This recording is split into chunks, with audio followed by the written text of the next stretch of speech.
a case from St. Luke's Hospital. I'm really sorry I had to change my schedule and not be with you in person today, but I watched most of the conference today, and I must say it was great sessions and I learned a lot. So let's move to the presentation. It's a mitral valve case, and I'll give you some clinical data. This is a lady, 83-year-old, known rheumatic fever in childhood. She had mitral valve stenosis in the 70s, and she had a closed valvotomy, what they used to say digital valvotomy at the time, with a finger of the surgeon. It was great therapy, but in the 80s she had a balloon valvuloplasty, and 2014 she finally underwent the mitral valve replacement with a Magna 27.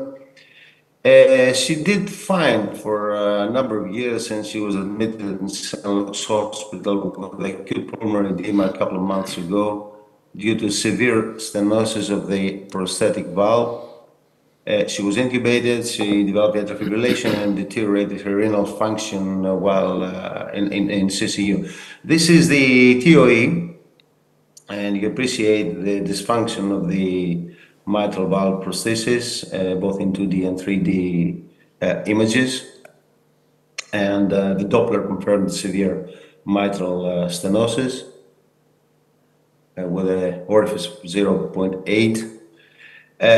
You will notice that she had a pre-existing hole in the septum from previous procedure, which was a good and bad thing, both at the same time. And to summarize the case, she had moderately impaired left ventricular function with ejection fraction of 45%. GFR was 26. It was the fourth procedure. She already had 3 procedures. Advanced age, intubated, so no wonder why the Euroscore was sky high at 78%. And we felt that there was no option for further classic surgery, and the only option we had was transcatheter mitral valve repair, in other words, valve in mitral position. And I'm going to show you some videos from the procedure. We had to put a temporary pacing wire, of course, in order to deliver the valve. She had a transeptal puncture, and I am to find the pre-existing hole, which it wasn't very easy, but finally with an SLO catheter, we managed to advance an amplathe stiff wire in the left atrium, as you see here. This is the amplathe stiff, both in TOE and in angio images. And after that, we dilated the septum with an Armada balloon, 14 millimeters, in order to be able to cross with the valve. And then we inserted the Agilis head French and the Terumo through the valve, as you see here, and exchange it with a Lander wire in order to have maximum support to deliver the valve. And then there was a question, what type of valve? Obviously, we discussed that previously before in advance.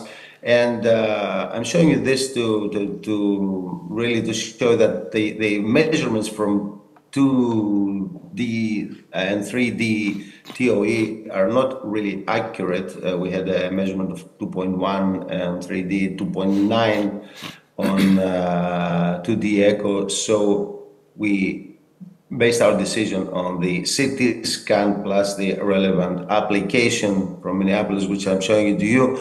This is the Magna, as you see it here. It's a stented valve, flexible valve. Obviously, this is not relevant for mitral position, but it has pericardial leaflets. And for the 27 the 27 valve that we had in our case, we decided to go on for a Sapien 329. And I'm going to show you the sequence of angios here. From now on, it was a straightforward procedure. The advancement of the valve through the septum, and for the positioning, you need to have the dot, the middle dot, a couple of millimeters on the ventricular side of the annulus of the prosthetic valve, or you can orient yourself with a distal part of the sapient valve to be a couple of millimeters ventricular to the stents of the prosthesis. And this is the inflation with rapid pacing. And this is the immediate result, and you see it was nice opening of the valve, both in TOE, 2D and 3D images.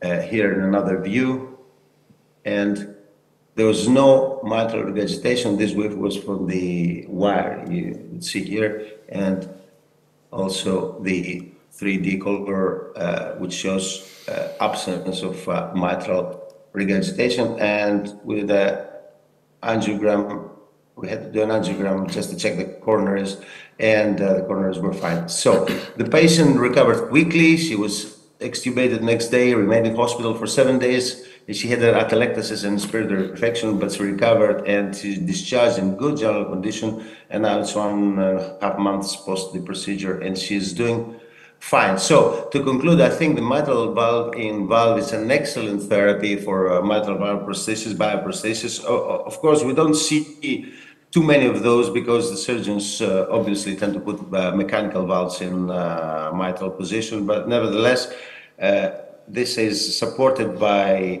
the various publication, and I'll show you the most recent one from Jack showing that the 5-year survival for valve in valve is 80% compared to valve in ring and valve in MAC, which is much lower. So thank you very much. So thank you, Nico. This was an excellent case. It's almost a standardized approach. So you used maybe 12 or 14 millimeter balloon in order to do the septostomy. An Atlas balloon, what do you use? We used an Armada balloon. That's the balloon we had, and you can go from 12 to 16 depending on the size of the valve. We chose the mid part, so we went for 14 millimeter, which I think was sufficient. So today we talked a lot about LVOT obstruction, in case of placing a valve in a mitral position. Were you worried at all in this case? No, I don't think this is a case for bioprosthesis.